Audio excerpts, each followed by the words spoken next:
আল্লাহ রাব্বুল আলামিন একমাত্র সত্তা যিনি মানুষের জন্য একটা ঐশী গ্রন্থ পাঠিয়েছে এই পৃথিবীতে। এই ঐশী গ্রন্থটা কোনো মানুষের রচনা না। আপনি যে আইন রচনা করবেন এটা আপনার সুবিধার জন্য। ইন্টিরিমের সময় অনেকগুলো অধ্যাদেশ জারি করেছিল, এগুলো যদি আইন হয়ে যায় আর এই আইন কেউ ভায়োলেট করে তাহলে সর্বোচ্চ আপনার ফাঁসি, মৃত্যুদণ্ড হতে পারে। এই ইন্টিরিমের প্রায় 13-14টা অধ্যাদেশ যেগুলো বর্তমান সরকার আবার ল্যাপস করে দিছে। এই সরকারের মনে হয়েছে যে এটা ভালো না, এই জন্য সে ল্যাপস করছে। আবার আওয়ামী লীগের সময় আইসিটি অ্যাক্ট ছিল, যে অ্যাক্টে অসংখ্য মানুষকে বছরের পর বছর কারাগারে থাকতে হয়েছে, যাবজ্জীবন রায় দেয়া হয়েছে, মানুষের জীবনকে শেষ করে ফেলছে। যে আইন, এটা মানুষের তৈরি করা আইন, আওয়ামী লীগের সুবিধার জন্য করেছে। ইন্টিরিম এসে সেটাকে আবার বাতিল করছে। পৃথিবীতে এত আইন মানুষ যা তৈরি করে এটাকে তারা বলে ডায়ালেকটিক ম্যাটেরিয়ালিজম। আর এই ডায়ালেকটিক ম্যাটেরিয়ালিজমের উৎপত্তি হয়েছে পশ্চিমে। আগে পশ্চিমের নাম তো পশ্চিম ছিল না, এগুলো খ্রিস্টিয়ান রাষ্ট্র ছিল।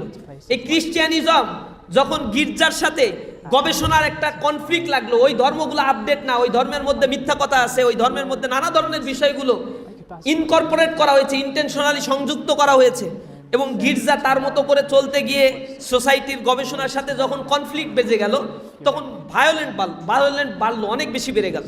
তখন তারা আন্ডারস্ট্যান্ডিং করলো যে পশ্চিমায় আমরা যে জ্ঞান গবেষণা করি সেটা দিয়ে রাষ্ট্র চলবে, আর রাষ্ট্র গির্জার কাছে শপথ নিবে, আর গির্জা হচ্ছে আমাদের তত্ত্বাবধায়ক থাকবে। এভাবে তারা একটা কনফ্লিক্ট রিডিউস করলো। আর তাদের যে সভ্যতা, এটার একটা নাম দিতে হবে, তাই তারা ওয়েস্টার্ন সভ্যতা এটা নাম দিল। আগে ওয়েস্টার্ন সভ্যতা ছিল হচ্ছে খ্রিস্টিয়ান একটা আইডিওলজি, খ্রিস্টিয়ান একটা সোসাইটি ছিল সেই সময়। এরপরে সোসাইটি কিভাবে চালাইতে হবে, আইন তো লাগবে। আইন তৈরির জন্য তারা গবেষণা করা শুরু করলো। গবেষণা করতে করতে করতে করতে একটা আইন তারা দাঁড় করালো, এইটাকে তারা বললো থিসিস। এই থিসিসটা যখন বাস্তব জীবনে অ্যাপ্লাই করা শুরু করলো, সেটাকে আবার তারা বলছে কিছু জিনিস হয়ে যায় ভুল, যে না এটা বাস্তব জীবনের সাথে সাংঘর্ষিক। শুনতে ভালো লাগে, আইন কানুন ভালো, কিন্তু বাস্তব জীবনে চলে না। এইটাকে নিয়ে আবার থিসিস করে, সেটাকে তারা বলে অ্যান্টিথিসিস। অ্যান্টিথিসিসের মধ্য দিয়ে আগের থিসিসের কিছু অংশ বাদ দেয়, কিছু অংশ রেখে দেয়, যেটা বাদ দেয় আজীবনের জন্য বাদ দিয়ে দেয়। তাহলে থিসিস, অ্যান্টিথিসিস। এবার অ্যান্টিথিসিস কিছুদিন যাওয়ার পরে দেখে এটাও ব্যাকডেটেড, এই আইন দিয়ে সমাজ এখন আর চালানো যাবে না, তাহলে আবার আরো কিছু গবেষণা করো, নতুন কিছু আবার আনে, আর অ্যান্টিথিসিস থেকে আবার কিছু বাদ যায়, ওইটাকে আবার বলে সিনথিসিস। Thesis, antithesis, synthesis. এইভাবে করে করে মানুষ তার জ্ঞান গবেষণা বুদ্ধি শুদ্ধি দিয়ে যখন যেটা ভালো, আজকে এটা ভালো তো কালকে ওইটা খারাপ, কালকে ওইটা ভালো তো পরের দিন ওইটা খারাপ, এই খারাপ ভালোর দোলাচলের মধ্য দিয়ে তাদের আইন প্রণয়ন করা হয়, যা মানুষের জন্য কোনো সময় জুলুম, কখনো শাসকদের তুষ্টির জন্য, ভালোর জন্য তারা শুধুমাত্র এই আইনগুলো প্রণয়ন করেছে। এই জিনিসটাকে বলে ডায়ালেকটিক ম্যাটেরিয়ালিজম, দান্দিক বস্তুবাদিতা। সমাজ ব্যবস্থায় এই দান্দিক বস্তুবাদিতা ওয়েস্টার্ন সোসাইটি উপহার দিয়ে সমাজের মধ্যে একটা ক্যাওটিক সিচুয়েশন তারা তৈরি করে রাখছে। মানুষের জন্য যে আইন আল্লাহ রাব্বুল আলামিন তৈরি করে দিয়েছেন, আল্লাহ মানুষকে তৈরি করেছেন, মানুষের কোনটা ভালো এইটাও আল্লাহ রাব্বুল আলামিনই জানেন। সুতরাং তার আইনই হচ্ছে সবচেয়ে পিউরিফাইড, সবচেয়ে আপগ্রেডেড এবং সবচেয়ে মানবতার জন্য উপযোগী একটা আইন, যে আইনটা দিয়ে আমরা বলি এই সোসাইটির সব সমস্যার সমাধান করা যায়।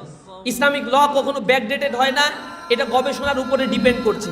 সুতরাং এই আমাদের রাষ্ট্রের যে অর্থনৈতিক সমস্যা, রাজনৈতিক সমস্যা, সাংস্কৃতিক সমস্যা, ব্যক্তিগত সমস্যা, এগুলো সব সলিউশন আমরা ইসলামের মাধ্যমে করে দিতে চাই। এবং ইসলামকে বলা হয়েছে আল ইয়াউমা আকমালতু লাকুম দীনাকুম ওয়া আতমামতু আলাইকুম নি'মাতি ওয়া রাদিতু লাকুমুল ইসলামা দীনা। পরিপূর্ণ একটা জীবন ব্যবস্থা হচ্ছে ইসলাম, যেটাকে বলা হচ্ছে complete and comprehensive code of life. আপনার জীবনের ঘুম থেকে বিবাহ, পরিবার, চলাফেরা, আত্মীয়তার বন্ধন, লেখাপড়া, সামাজিকীকরণ, সব কিছুর বিস্তারিত বর্ণনায় ধর্মগ্রন্থের মধ্যে আছে। ইভেন রাষ্ট্র পরিচালনা, অর্থ পরিচালনা, সব বিষয়গুলো ইসলামের মধ্যে আছে। ইসলামের ধার করতে যেতে হয় না পশ্চিমাদের কাছে, পূর্বের কাছে ধার করতে হয় না, কারো কাছ থেকে কোনো ল ধার করতে হয় না, কোনো কিছুই করতে হয় না। এটাকে আমাদের জানতে হবে, ইসলামিক শরিয়া যেটা, ইসলামিক ল যেটা, ইসলামিক রাষ্ট্র কাঠামো যেটা, এবং সেইটার ব্যাপারে ইসলামী ছাত্র শিবির প্রাথমিক পর্যায়ে দাওয়াতি কাজ করছে, স্টুডেন্টদেরকে লেসন দেওয়ার চেষ্টা করছে, বোঝানোর চেষ্টা করছে, এবং এই রগুলো রিফরমেশনের জন্য ধারাবাহিকভাবে আন্দোলন গড়ে তুলছে।